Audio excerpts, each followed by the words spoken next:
Yeah, my character that I play in Modern Warfare 3 is Truck, Delta. A real sort of straightforward guy. Out of the four-man team, I guess he's the most sort of like down the middle, technical, you know what I mean, a real sort of stand-up guy. But they're all stand-up guys, but he's a bit more straight down the line. He's a tough character, tough cookie, he gets on with everyone else, but if there's someone's out of line, he's the first to say, hey bro, you're out of line, we got to do it properly. So I'm having a good time playing him. I'm just getting to adjust to who Truck is. Well, my involvement, I was asked by, the Activision team and the Call of Duty team to be a part, as they do. They use actors, I guess, that they like, and, that process goes through a casting process, and, I was asked to be, this character, Truck.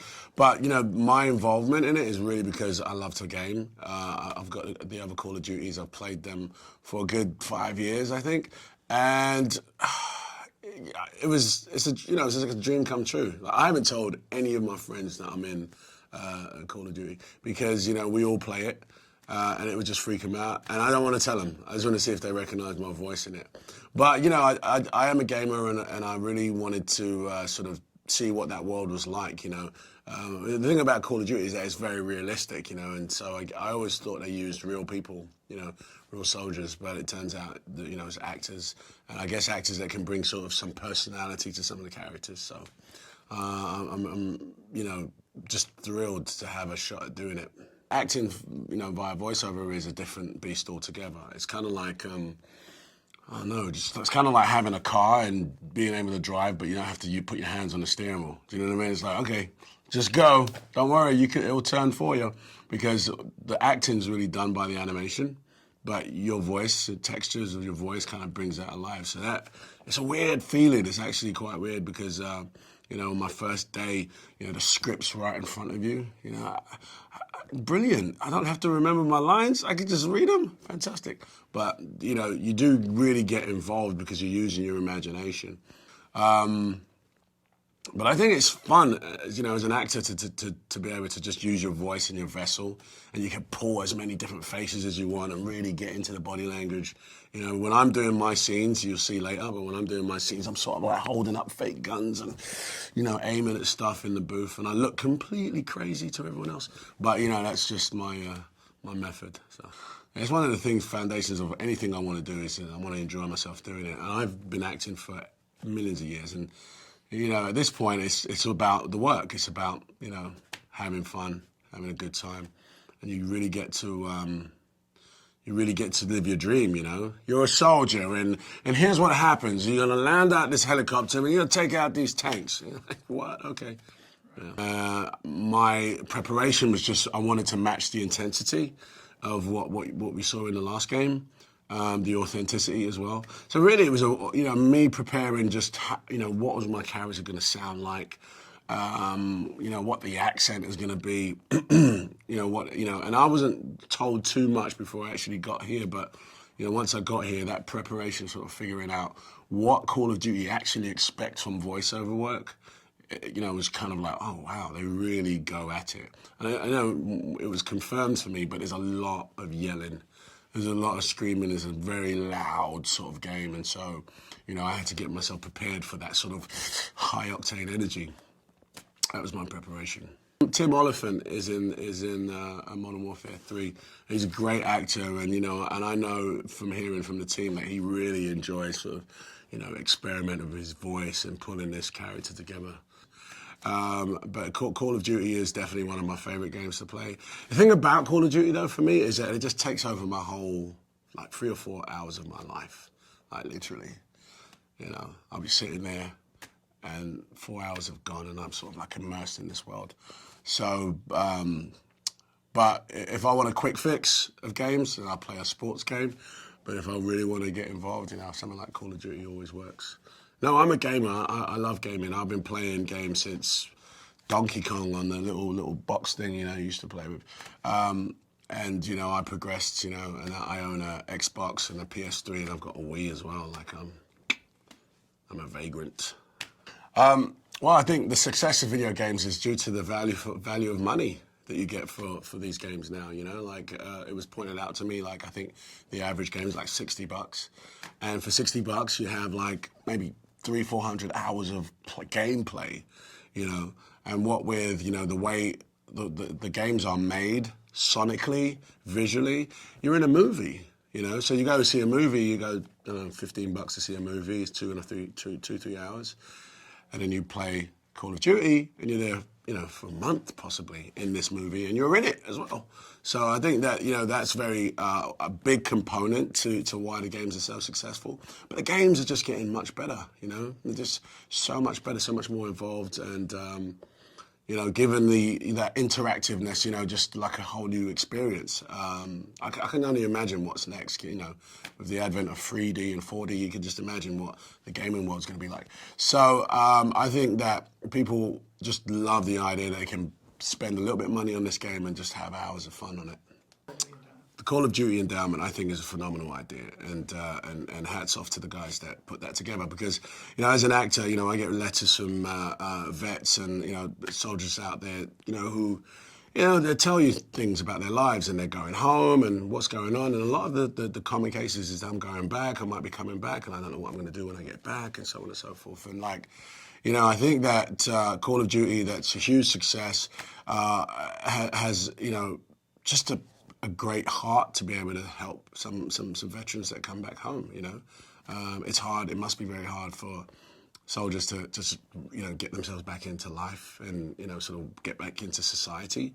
So if there is a you know, a foundation like this that can help them, you know, steer them in the right direction, I think that's a great thing. And by the way, you know, much to the creators of the game, much to their sort of, you know, high five, you know, a lot of soldiers actually love the game, you know. So, I mean, it all goes full circle, that, you know, they can, you know, possibly get help from the Call of Duty Foundation endowment. So I think, you know, as an actor that's a part of the team now, I think I'm proud of it.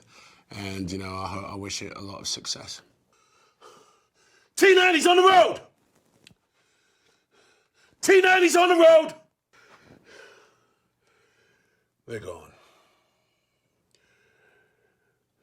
They're gone. Got some casualties here. It's Onyx team. Raj. Overlord, this is Metal 02. I need an evac for 3 casualties. Coordinates follow. 7 Romeo 851. Nice, nice.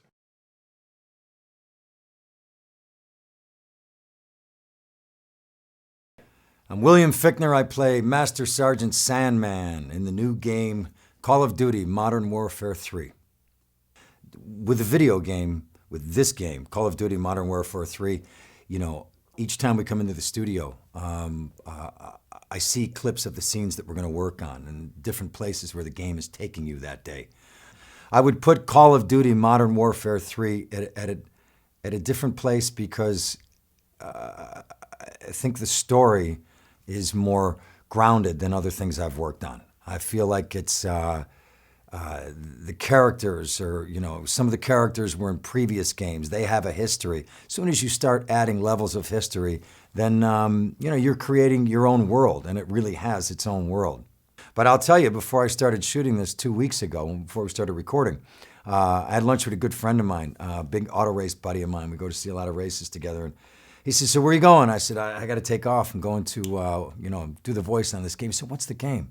I told him, I said, Call of Duty, Modern Warfare 3. And I said, do you know it? And he goes, do I know it? Yeah. And he started naming characters and was completely familiar with the first 2. I mean, really deeply. And said he couldn't wait for this one. You know, as soon as you see a clip of Call of Duty Modern Warfare 3, as soon as you see a clip of it, you see the intensity of what is happening. It's not just what's happening between men. You might be on a helicopter. You might be flying into a zone where all hell is breaking loose.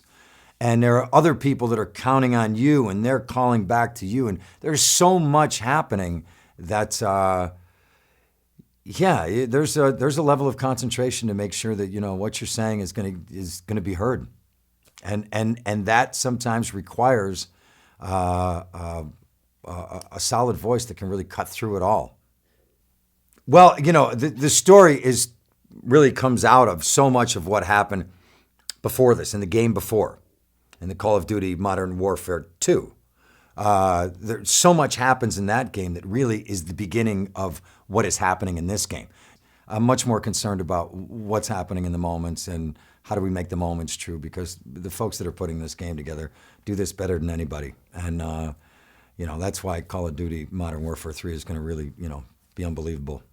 Our good man Keith will be in that booth and he'll say to me, "You're running right now. You just stopped. You're out of breath. You got to take a moment. You got to settle down." It's things like that the physicality, it's little things like that make all the difference in the world.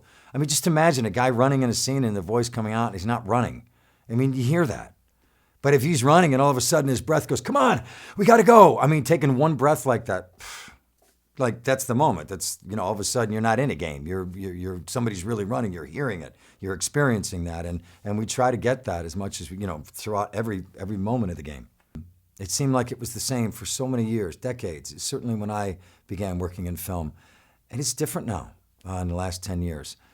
Video games are part of our landscape. It's part of, how we work as artists and that. This in particular, like I say, has been it's been a great experience and something that I've really, really enjoyed working on. And, I love it. Call of Duty Modern Warfare 3. If it's that one, yeah, I'm in. Currently en route to objective ice pick. You got something higher priority? Roger, Overlord. We'll get it done. Granite team is going after the daughter. We're going to watch their backs. Bird is down. Bird is down. Just get us as close to the roof as you can. Go, go. Head for the roof. We need to get to the roof. Come on. Overlord, we have Russian tanks firing on Granite's position. Requesting fire mission. Route to objective ice pick. You got something higher priority?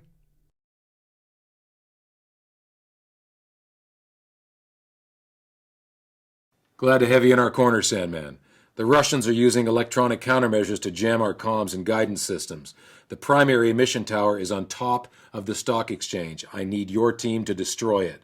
The jammer's full spectrum, so until it's down, you'll have no radio contact. I have ground assets to get you close. Over. We cannot lose New York. We cannot lose New York. Are there any special mission units in the area we can request? No, but we received actionable intelligence on his bomb maker. The situation is developing.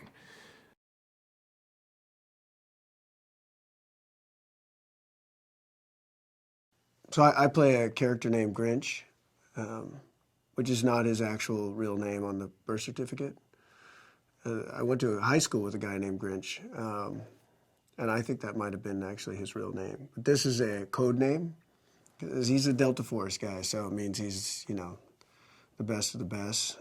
He's part of a group of badasses that are going all over the world and kicking ass and taking names, and he's got a kind of a great attitude, kind of a cool sarcasm to him, and all in all, pretty fun for me to play. Well, the VO work and as opposed to the acting on a television show or movie set or something, it's still more or less the same. You're working with a director, you're working with a group of people, trying to help tell the story. The difference is it's very meticulous. You're going kind of line by line.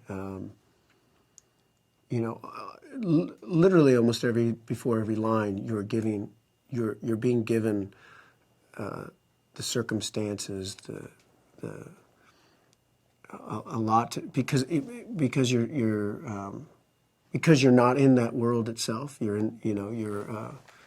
needing to be told where you are, the level of intensity, the volume, the noises around you, because none of that's there for you to work off of.